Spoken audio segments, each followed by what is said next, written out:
जम्मू कश्मीर विधानसभा में आर्टिकल 370 के मुद्दे पर आज भी हंगामा हुआ। आज भी विधायक एक दूसरे से भिड़ गए। आज भी मार्शल्स को बुलाकर कुछ विधायकों को सदन से बाहर करना पड़ा। जम्मू कश्मीर विधानसभा में हो रहे इस हंगामे का असर आर्टिकल 370 के स्टेटस पर तो नहीं पड़ेगा, लेकिन इसका इफेक्ट महाराष्ट्र के इलेक्शन पर जरूर दिखने लगा है। बीजेपी को यह लग रहा है कि इस मुद्दे के सहारे वो विपक्ष के संविधान खतरे में है वाले नैरेटिव को फेल कर सकते हैं। आज महाराष्ट्र से लेकर यूपी तक बीजेपी नेताओं ने इस पर बात की। पीएम मोदी ने कांग्रेस पर पाकिस्तान के एजेंडे पर चलने का आरोप लगा दिया। आर्टिकल 370 पर जम्मू कश्मीर विधानसभा में हो रहा हंगामा महाराष्ट्र चुनाव में कैसे आखिर असर दिखाने लगा है, इसे समझने के लिए ये रिपोर्ट देखिए। याद रखो, जब तक मोदी पर जनता जनार्दन का आशीर्वाद है, कांग्रेस वाले तुम कश्मीर में कुछ नहीं कर पाओगे। राहुल बाबा, धारा 370 वापिस नहीं है, जिसे 5 अगस्त 2019 को प्रधानमंत्री मोदी जी ने हमेशा के लिए समाप्त कर दिया है। 370 को दिया गाड़, अब उससे 288 का जुगाड़। धारा 370 को हमेशा हमेशा के लिए जमीन में गाड़ दिया। महाराष्ट्र हो या उत्तर प्रदेश,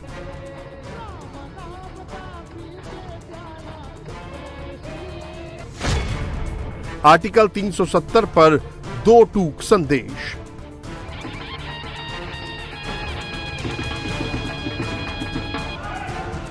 आर्टिकल 370 पर जम्मू कश्मीर विधानसभा में मार मची है। विधानसभा के अंदर रोज धक्का मुक्की, मारपीट और हंगामा हो रहा है। जम्मू कश्मीर विधानसभा में सत्तारूढ़ नेशनल कॉन्फ्रेंस ही नहीं बल्कि पीडीपी भी आर्टिकल 370 की बहाली की मांग कर रही है। इसे लेकर प्रस्ताव तक पारित करवा चुके हैं, लेकिन आर्टिकल 370 को लेकर ये पार्टियां जो भी सपने देख रही हैं, उन्हें देश के इन 3 सबसे बड़े नेताओं के रुख से समझ जाना चाहिए कि जब तक ये लीडर सत्ता में है, कम से कम तब तक तो आर्टिकल 370 की वापसी की कोई संभावना नहीं है। खास बात यह है कि इस हकीकत को विधानसभा के अंदर हंगामा करने वाले ये माननीय विधायक भी जानते हैं। फिर भी आखिर ये लोग इस तरह मारपीट क्यों कर रहे हैं, इससे वो किसे और क्या मैसेज देना चाह रहे हैं, उस पर बात करने से पहले ये जानना जरूरी है कि आर्टिकल 370 के सहारे बीजेपी किस तरह कांग्रेस और विपक्ष का संविधान खतरे में है वाले नैरेटिव को फेल करना चाहती है। राहुल का संविधान वर्सेस बाबा साहब का संविधान। दरअसल लोकसभा चुनाव में विपक्ष का संविधान खतरे में है वाला एजेंडा काफी हद तक कामयाब रहा था। जिन 2 राज्यों में इस नैरेटिव ने बीजेपी और एनडीए को सबसे ज्यादा नुकसान पहुंचाया, वो महाराष्ट्र और उत्तर प्रदेश ही थे।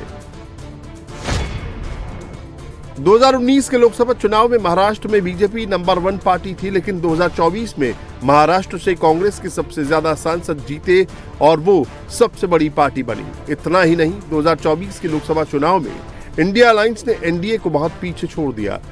इसी तरह उत्तर प्रदेश में भी 2019 के लोकसभा चुनाव में बीजेपी बाकी पार्टियों से बहुत आगे थी, लेकिन 2024 के लोकसभा चुनाव में समाजवादी पार्टी नंबर 1 बन गई। यूपी में भी इंडिया अलायंस ने एनडीए को पीछे छोड़ दिया। इन राज्यों में खराब प्रदर्शन को लेकर जब बीजेपी ने मंथन किया तो ये माना कि यहाँ के लोगों पर संविधान खतरे में है वाले नैरेटिव ने असर दिखाया। यही वजह है कि अब इसकी काट के लिए बीजेपी भी संविधान का सहारा ले रही है। बीजेपी कह रही है कि राहुल गांधी तो संविधान की खाली किताब लेकर घूमते हैं, उन्हें संविधान से कोई लेना देना नहीं है। अगर राहुल संविधान का सम्मान करते तो कांग्रेस कभी आर्टिकल 370 के खात्मे का विरोध नहीं करती। यही बात आज प्रधानमंत्री मोदी ने भी कही। मोदी ने आज से ही महाराष्ट्र विधानसभा चुनाव के लिए प्रचार शुरू किया है। मोदी ने राहुल का नाम तो नहीं लिया, लेकिन ये जरूर कहा कि बाबा साहेब अंबेडकर एक देश में 2 संविधान नहीं चाहते थे और उनकी सरकार ने बाबा साहब का सपना पूरा किया है। मोदी ने कहा, जो आर्टिकल 370 को फिर से लागू करवाना चाहते हैं, वो संविधान और बाबा साहब का अपमान कर रहे हैं। जैसे ही कांग्रेस और इंडी गठजोड़ का जम्मू कश्मीर में सरकार बनाने का मौका मिला, वो फिर से कश्मीर को लेकर साजिशें करने लगे।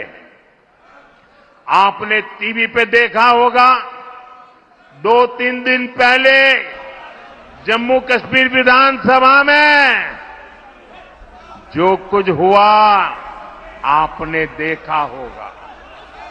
कांग्रेस गठबंधन वहां फिर से आर्टिकल 370 लागू करने का प्रस्ताव पारित किया है। दोस्तों, पाकिस्तान के एजेंडे को देश में बढ़ावा देने की कोशिश मत करो। कश्मीर को लेकर अलगाववादियों की भाषा मत बोलो। याद रखो, तुम्हारे ये मंसूबे कामयाब नहीं होंगे। और जब तक मोदी पर जनता जनार्दन का आशीर्वाद है, कांग्रेस वाले तुम कश्मीर में कुछ नहीं कर पाओगे। कश्मीर में आप केवल और केवल बाबा साहब आंबेडकर का संविधान ही चलेगा। ये मोदी का फैसला है। महाराष्ट्र बाबा साहब अंबेडकर की कर्मभूमि रहा। महाराष्ट्र में बाबा साहब के अनुयायियों की तादाद बहुत ज्यादा है। यही वजह है कि प्रधानमंत्री मोदी ने आर्टिकल 370, संविधान और बाबा साहब का नाम एक ही सेंटेंस में लेकर विपक्ष के नैरेटिव को पंचर करने की कोशिश की। अमित शाह भी आज महाराष्ट्र में ही थे। उन्होंने तो बाकायदा नाम लेकर कहा कि राहुल गांधी तो क्या, उनके बाद की पीढ़ियां भी जम्मू कश्मीर में आर्टिकल 370 को दोबारा लागू नहीं कर सकती। मुझे बताओ, ये कश्मीर जो है हमारा है या नहीं? अरे जोर से बोलो, ऐसे क्या बोलते हो भाई, है या नहीं है? धारा 370 हटाई, ठीक किया या नहीं किया? अभी वहां नेशनल कॉन्फ्रेंस और कांग्रेस की सरकार आई, 2 दिन पहले उन्होंने प्रस्ताव पारित किया कि 370 वापिस लानी चाहिए। मैं आज आप सबके बीच में कहकर जाता हूं, राहुल बाबा, आप तो क्या, आपकी चौथी पीढ़ी भी आएगी ना, धारा 370 वापिस नहीं है। कश्मीर भारत का है, इस पर कोई उंगली उठाकर देख नहीं सकता। आर्टिकल 370 को लेकर आज बीजेपी में गजब का सिंक्रोनाइजेशन दिखा। प्रधानमंत्री नरेंद्र मोदी, होम मिनिस्टर अमित शाह और यूपी के मुख्यमंत्री योगी आदित्यनाथ, ये तीनों नेता बीजेपी के ही नहीं, इस वक्त देश के 3 सबसे बड़े लीडर हैं और आज ये तीनों ही आर्टिकल 370 पर बोले। आर्टिकल 370 की बहाली के प्रभाव को जम्मू कश्मीर विधानसभा से पारित करवाने को संविधान से जोड़ा, विपक्ष को बैकफुट पर लाने की कोशिश की। यूपी के सीएम योगी आदित्यनाथ ने आज मुजफ्फरनगर की मीरापुर सीट पर अपनी सहयोगी पार्टी और राष्ट्रीय लोकदल की उम्मीदवार मिथिलेश पाल के लिए वोट मांगे। मीरापुर सीट के उपचुनाव में भी उसी दिन यानी 20 नवंबर को वोटिंग होनी है, जिस दिन महाराष्ट्र में वोट डाले जाएंगे।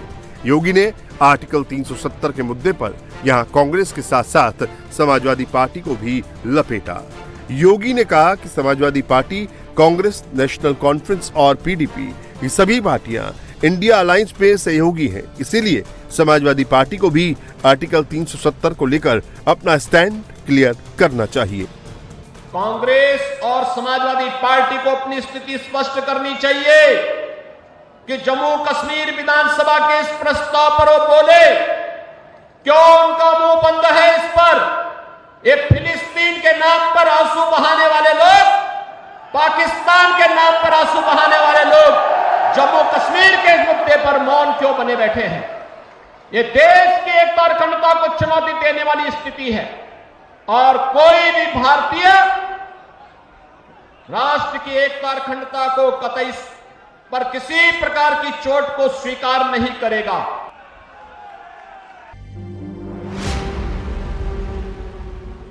देश के 3 सबसे बड़े नेताओं ने कह दिया है कि आर्टिकल 370 की वापसी नहीं होगी। देश का बड़ा जनमानस भी आर्टिकल 370 के खात्मे से खुश है, लेकिन जम्मू कश्मीर की कुछ सियासी पार्टियां कुछ सीखने को तैयार नहीं है। यही वजह है कि जम्मू कश्मीर विधानसभा के अंदर लगातार चौथे दिन इस तरह का मंजर देखने को मिला। आज फिर विधायकों में धक्का मुक्की हुई, मार्शल की मदद लेनी पड़ी। अवामी इत्तेहाद पार्टी के विधायक खुर्शीद अहमद शेख ने आज फिर 370 की बहाली से जुड़ा पोस्टर लहराने की कोशिश की, लेकिन विपक्ष के नेताओं ने उन्हें रोक दिया। विधायकों के बीच धक्का मुक्की होने लगी। इस बीच एक विधायक टेबल पर चढ़ गया, उधर मार्शल खुर्शीद अहमद को घसीटते हुए ले गए। इस दौरान खुर्शीद जमीन पर गिर गए, उन्हें फिर बाहर निकाल दिया गया। खुर्शीद अहमद बारामूला से सांसद इंजीनियर रशीद के भाई हैं। मार्शल ने कुछ बीजेपी विधायकों को भी बाहर किया, जिसके बाद बीजेपी के सभी विधायक वॉकआउट कर गए। शाम को भी सदन के अंदर हंगामा हुआ, लेकिन उतना नहीं जितना सुबह हुआ। इसी दौरान जम्मू कश्मीर के मुख्यमंत्री उमर अब्दुल्ला ने अपनी बात रखी। उमर ने कहा कि पूर्ण राज्य जम्मू कश्मीर का हक है और उसे उसका हक मिलना चाहिए। स्पीकर साहब, ये वो असेंबली नहीं है जो असेंबली हम चाहते हैं। मैं पावर्स के हवाले से बात कर रहा हूं। ये वो असेंबली नहीं है जो हम चाहते हैं, ये वो असेंबली नहीं है जिस असेंबली का हम हक रखते हैं, लेकिन ये असेंबली वो जरिया है वहां तक पहुंचने का। जम्मू कश्मीर दोबारा रियासत बने और एक फुल फ्लेज रियासत बने। कोई मतलब ये क्या कहते हैं वो हाइब्रिड मॉडल, वो नहीं। उसका तो वादा जम्मू कश्मीर के लोगों के साथ मुल्क के वजीर आजम साहब ने किया है। बार बार कहा है कि जम्मू कश्मीर को रियासत का दर्जा जो है वो वापस मिलेगा। लेकिन आप जो जम्मू कश्मीर के लोगों के साथ जो वादा किया गया है फुल स्टेटहुड का, उसको फौरी तौर अब पूरा किया जाना चाहिए। और मेरी मीटिंगें जो है बड़ी कामयाब रही, चाहे वो होम मिनिस्टर साहब के साथ हो या प्राइम मिनिस्टर साहब के साथ। मैं उम्मीद करता हूं कि बहुत जल्द जम्मू कश्मीर को दोबारा रियासत बनाने का जो प्रोसेस शुरू होना है वो हो जाएगा। जम्मू कश्मीर को पूर्ण राज्य का दर्जा दिए जाने की उमर अब्दुल्ला की मांग संविधान के दायरे में है। इस पर किसी को एतराज भी नहीं होना चाहिए, लेकिन आर्टिकल 370 की बहाली को लेकर उनकी सरकार ने जो प्रस्ताव पारित करवाया है, विवाद उसे लेकर है। 6 नवंबर को उमर अब्दुल्ला ने अपने डिप्टी सीएम सुरिंदर चौधरी के जरिए विधानसभा में आर्टिकल 370 की बहाली का प्रस्ताव पेश किया और हंगामे के बीच इसे पारित भी करवा दिया। लेकिन जिस तरह इसे पास करवाया गया, उसे लेकर सत्ता पक्ष और बीजेपी में तलवार खिंच गई, जिसका असर लगातार 2 दिन यानी 7 और 8 नवंबर को देखने को मिला। विपक्ष की कुछ पार्टियां जैसे कि पीडीपी और इंजीनियर राशिद की अवामी इत्तेहाद पार्टी भी इस प्रस्ताव के पक्ष में है। सदन के अंदर जो हंगामा हो रहा है वो ज्यादातर इन्हीं पार्टियों के विधायक कर रहे हैं। खास बात यह है कि इन पार्टियों को भी ये बात पता है कि इस प्रस्ताव का कोई मतलब नहीं। आर्टिकल 370 पूरी तरह यूनियन गवर्नमेंट यानी केंद्र सरकार के अधिकार क्षेत्र का मामला है। जम्मू कश्मीर विधानसभा का इसमें कोई रोल नहीं है। जम्मू कश्मीर की विधानसभा ही अभी अधूरी है। फिलहाल जम्मू कश्मीर राज्य नहीं बल्कि केंद्र शासित प्रदेश है। तकनीकी रूप से इस वक्त जम्मू कश्मीर में मुख्यमंत्री से ज्यादा पावर उपराज्यपाल के पास है।